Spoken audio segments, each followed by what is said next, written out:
2017 आपण जे नरखेडमध्ये घोषणा केली होती अनेक विकास कामांची, त्यापैकी काहीच झालं नाही. त्यामुळे आता तुम्हाला नरखेड सोडण्याशिवाय पर्याय नाही असं बाळराजे पाटील म्हणतात. बाळराजे पाटलांना चॅलेंज केलं होतं माझ्या विरोधात निवडणूक लढवा म्हणून.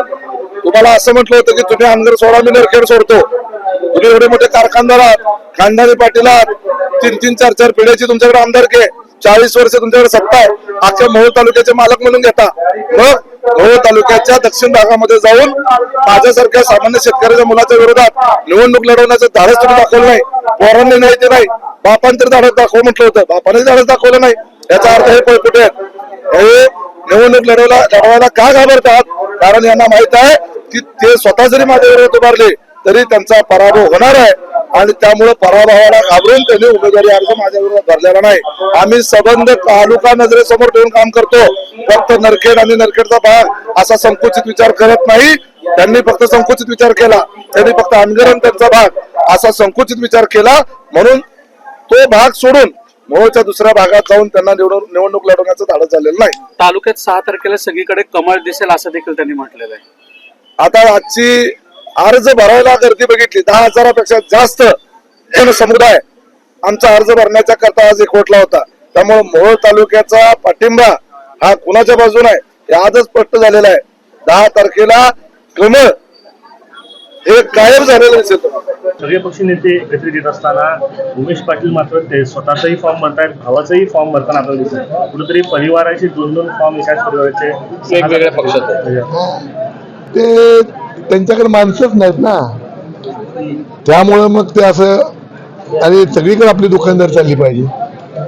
आमच्याकरता कार्यकर्ता आहे ह्याची नाळ मतदारांशी आहे, ह्याची नाळ तालुक्याच्या विकासाची आहे. पुढचे जे लोक आहेत यांची तालुक्याच्या विकासाची नाळ नाही. ह्यांचा कार्यकर्ता जनतेसाठी म्हणून काम करत नाही तर सत्तेतून संपत्ती मिळेल का म्हणून गिरायक कुठलं बी आपल्या दुकानात जावं म्हणून करता ह्या पक्षात नाही, त्या पक्षात नाही, त्या पक्षात नाही, अशा प्रकारची त्यांची केविळाने अवस्था झालेली आहे. लोक आता ओळखतात सगळं. अनगरकरांच्या विरोधातच ही निवडणूक असल्याचं सांगतायत उमेश पाटील. त्यांना अनगरकरांचं बोलल्याशिवाय करमतच नाही. परंतु त्यांना एक सांगतो की अनगरकरांमुळे सत्ता मिळू शकते हे आता येत्या निवडणुकीमध्ये कळेल त्यांना. त्यांचं असं म्हणणं आहे की आमची लढाई ही भाजपच्या विरोधात नाही, आमची लढाई ही राजन पाटलांच्या विरोधात आहे. राजन पाटील मुक्त हे तालुका आणि आता हे मुक्त करायचा तालुका ह्यांच्या हातात नसेल, त्यांच्या बापदादाची इस्टेट नाहीये.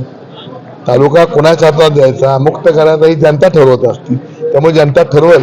ह्यांचं आपलं कोणाच्या बी वरातीत घोडं नाचवतात.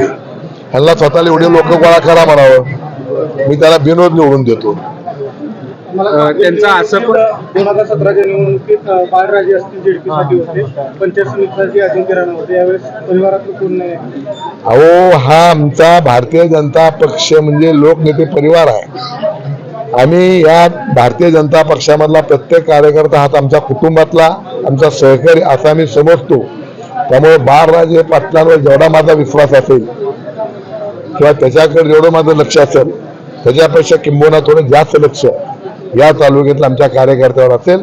कार्यकर्ते मोठे झाले की संघटना मोठी होती आणि म्हणून करता कार्यकर्त्यांना संधी देण्याचा ही वेळ आहे म्हणून आम्ही कार्यकर्त्यांना संधी देत आहोत. कुरुड असेल किंवा नरखेड असेल या ठिकाणी आम्ही भाजपचे उमेदवार म्हणून नाही तर राजन पाटील म्हणूनच त्यांच्या विरोधात लढणार आहे. कारण त्यांनी प्रत्येक वेळेस तुम्हाला चॅलेंज दिलेलं आहे की तुम्ही नरखेडमधून उभा राहावा किंवा 6 पैकी कुठल्याही जिल्हा परिषदमधून उभा राहावा. 1 to 1 फाईट झाली पाहिजे. कुणाची चॅलेंज स्वीकारायचं असतं? चॅलेंज स्वीकारायचं असतं की आपल्या बरोबरच्या माणसाची. उभं कुणाची चॅलेंज स्वीकारतो लोक हसतील मला. पहिलवान आपल्या ताकदीत असला पाहिजे. उभे एखाद्या असल्या पहिलवानचं कशी काय ताकद